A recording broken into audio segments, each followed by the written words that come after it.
भक्ति दान गुरु दीजियो देवन के देवाओ। भक्ति दान। और पुण्यात्माओं, अकल अलूने दीखते ये सर्व अकल के मूल, हरदम रटे हरि नाम को ये झूले अनहद झूल। अब भक्तों को ये समाज जो भक्ति से दूर है, इनको ये कहता है ये तब मूर्ख हैं। तीसरे दिन सत्संग में जा बैठे हैं, हफ्ते तो 15 दिन में सत्संग में जाते हैं, पैसे बर्बाद करते हैं, घर का काम करते नहीं। ये तो अकल अलूने हैं। अकल अलूने उनने क्या करें जो बेअकल के हो से, बिना ज्ञान के, यानी मूर्ख। और परमात्मा कहते हैं अकल अलूने दीखते ये सर्व अकल के मूल। ये जनसाधारण तब मूर्ख लग गए हैं ये भगत हमारे, लेकिन ये सर्व अकल के मूल, अकल माने ज्ञान, इनने सब ज्ञान की जड़ पकड़ रखी है कि भक्ति बिना गुजारा जीव का नहीं है। काम करता है इंसान खेत में या अपनी दुकान पे या कितने बिजनेस कर रहा है, और दिन रात मेहनत करता है, रात ने भी छाव लाला सोए, और सुबह 5 लाख का नुकसान खड़ा खड़ा हो जाए। बताओ चतुरता और वो मेहनत के काम आई। उस मेहनत तो करनी है, लेकिन मेहनत में बरकत परमात्मा देगा। तो ये ज्ञान हमारे समझ में आ चुका है, इसलिए हम संसार की दृष्टि में चाहे बेशक न्यों लगते हों, भले ये समझते हो कि ये तो मेंटल हो रहे हैं, पागल है, तीसरे दिन बरवाड़ा सत्संग में भाग जाते हैं।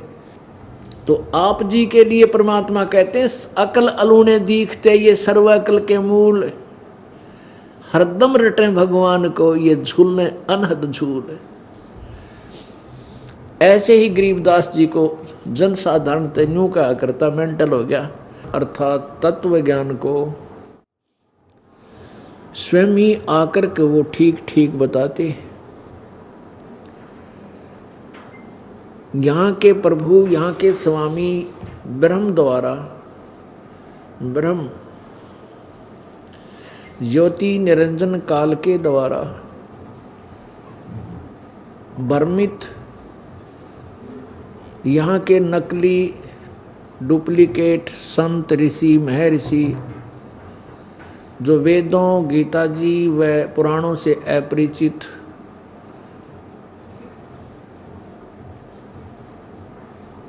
पूरी जनता को, पूरे मानव समाज को शास्त्र विरुद्ध साधना, शास्त्र विरुद्ध ज्ञान, लोक वेद सुना रहे होते हैं, वो परमेश्वर आकर के उस अज्ञान को समाप्त करते हैं, अपना तत्व ज्ञान प्रचार करते हैं। वो पूर्ण परमात्मा सर्वशक्तिमान सर्वसृष्टि रचनहार स्वयं आते हैं, अपने तत्व ज्ञान को, अपनी प्यारी आत्माओं को, जो श्रेष्ठ आत्माएं होती हैं, अच्छी आत्माएं, पुण्यकर्मी प्राणियों को आकर मिलते हैं, उनको अपने तत्व ज्ञान से परिचित कराते हैं। इसके विषय में आपने सुबह के सत्संग में सुना, आपने सुबह के सत्संग में सुना कि पूर्ण परमात्मा कबीर देव, कबीर प्रभु सत्यलोक से आए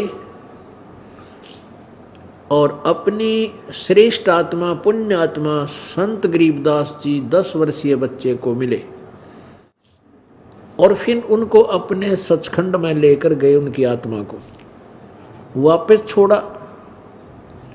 जब ऊपर के सारे व्यवस्था को दिखा करके ब्रह्मा का लोक, विष्णु जी का लोक, शिव जी का लोक, ब्रह्मा जी का लोक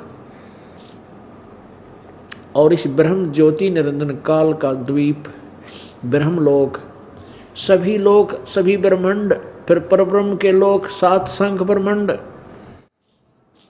और अपनी व्यवस्था सतलोक में उस परमेश्वर ने गरीबदास जी को सब दिखाई और बताई।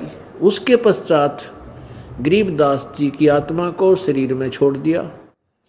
उस समय गरीबदास जी के सब को, शरीर को जलाने की तैयारी की जा रही थी, अंतिम संस्कार किया जा रहा था। करने की तैयारी थी। उसी समय शरीर में हलचल हुई और परमात्मा की इस अमर वाणी को गरीबदास जी ने बोलना शुरू कर दिया।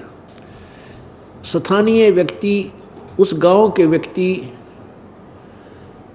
परमेश्वर की वाणी को नहीं समझ सके कि ये गरीबदास बालक क्या बोल रहा है, जिस कारण से गरीबदास जी को बावड़ा कहने लगे, मेंटल, कि ये लड़का तो मेंटल हो गया।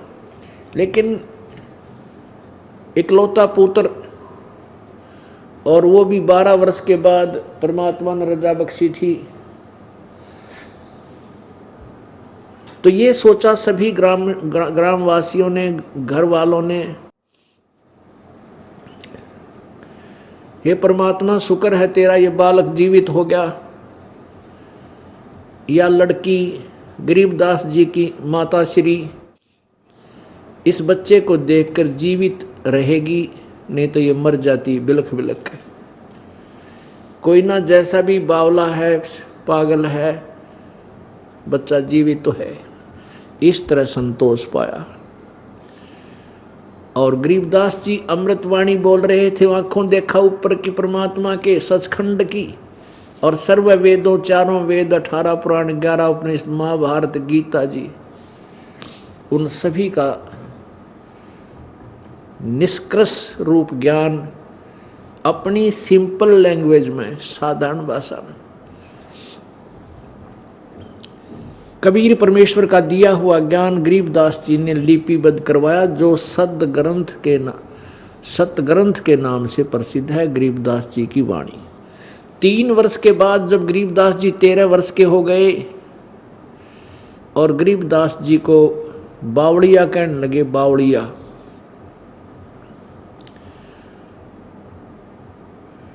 क्योंकि गरीबदास जी यही वाणी बोला करते थे, आनंद लेते थे, प्रभु की महिमा गा गा कर सुनाया करते थे। कहीं बच्चों को इकट्ठा कर लेते थे, कहीं खेत में पालियों को इकट्ठा करके ये वाणी सुनाना शुरू कर देते थे।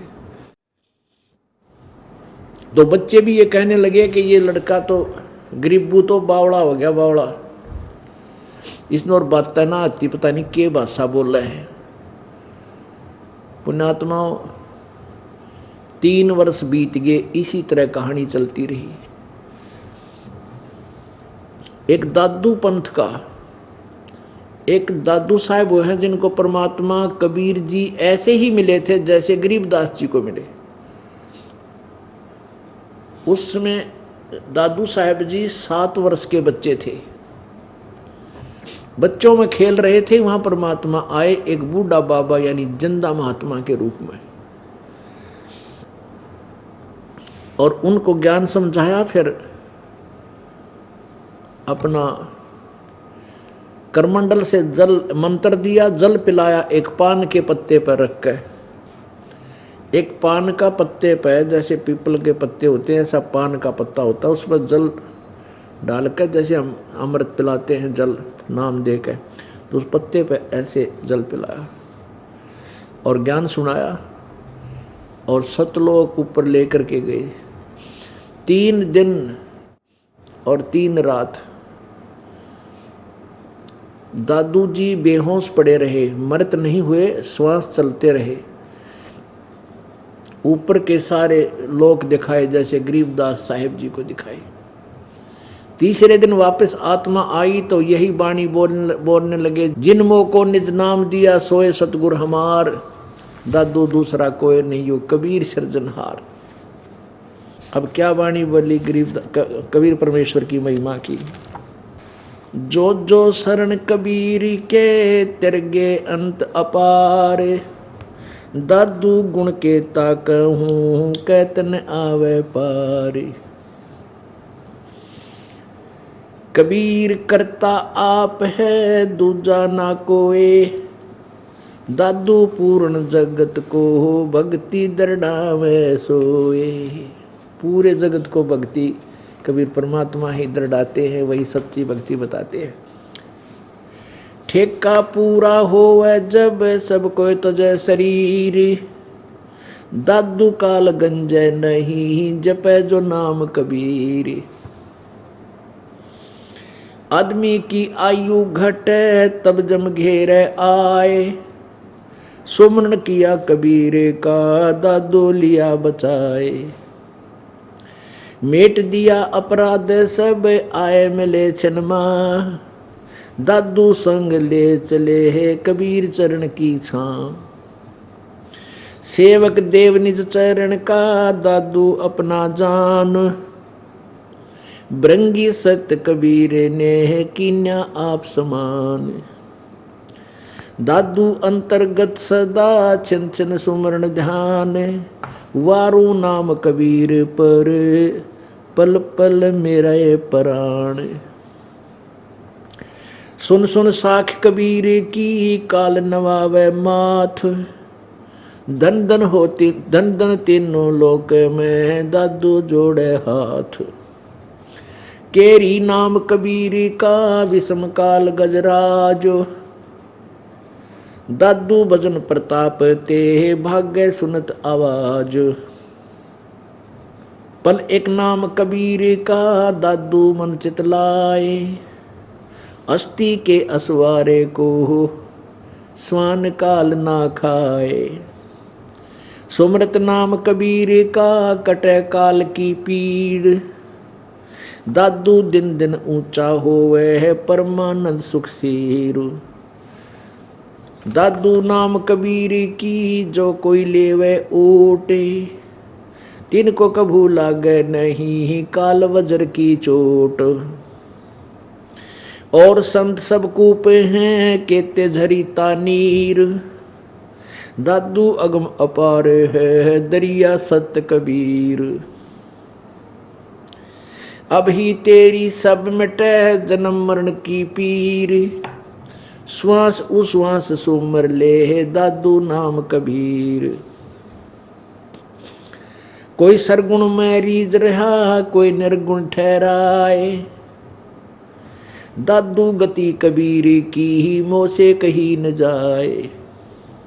दादू नाम कबीर का सुन के कांपे काल, नाम भरोसे नर चले तो होए न बाका बाल। जिन मोह को निज नाम दिया सोए सतगुरु हमार, दादू दूसरा कोई नहीं ये कबीर सिरजनहार। एक ऐसे ही दादू जी को परमात्मा मिले, उसके बाद दादू जी ने कबीर जी की महिमा कलम तोड़ गाई।